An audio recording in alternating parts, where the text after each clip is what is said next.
guys, it's Dom and I'm here with another book review.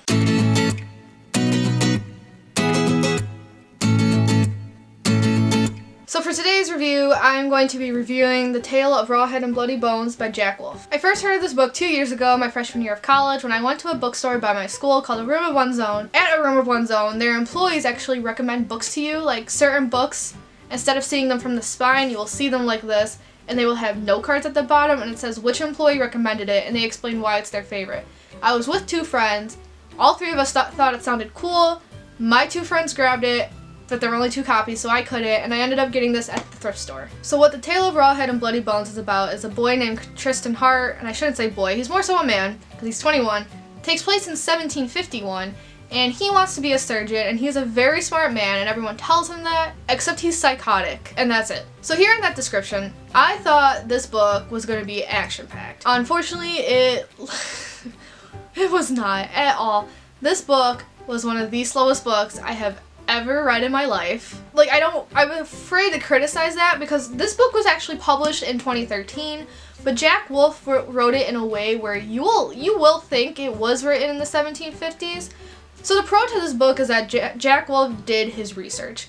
He wrote like the 1750s, so they use words like thee, thy, thou, blah, blah, blah, blah, blah, and they like talk like that, because you know how in books during those ages, like their sentences were structured a lot differently than we structured ours, and that's how that was done. And then also terms and the medical usage they did is obviously not the modern way. It was the way they did it, like no anesthesia. So I know at one point they were performing some surgery where they had to take a tumor out of a woman's breast, and no anesthesia was obviously used, and they described how she fainted in pain and all that stuff. I don't know if this was a pro.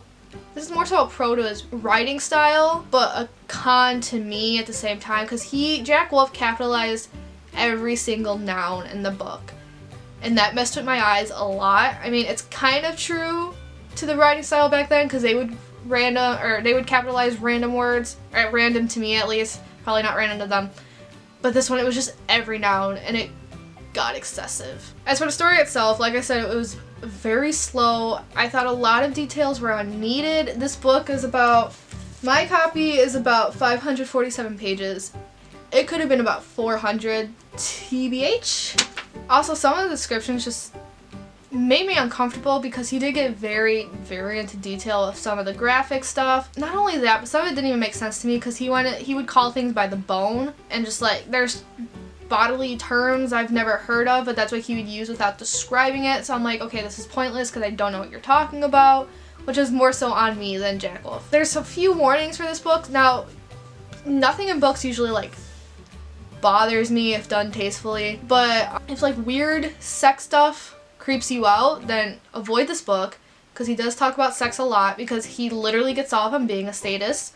So there's a few scenes where he's beating the shit out of prostitutes, and one of them he actually traumatizes because it was so bad. And when I say get off, I mean he literally gets off. There's a point where he actually orgasms. Also, he is, by today's definition, a pedophile, because at 21, or maybe he was 20, it was like 2021, he falls in love with a girl who's only 14. But to my knowledge of that time period, that was actually common-ish.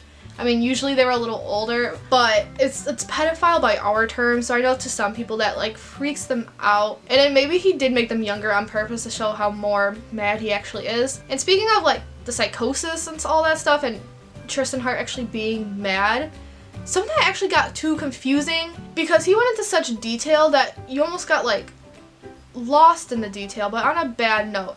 There are a few passages I had to reread because I missed what was important, because so many details that were unimportant were in that passage. I thought the flow was a little off when showing his process of becoming mad.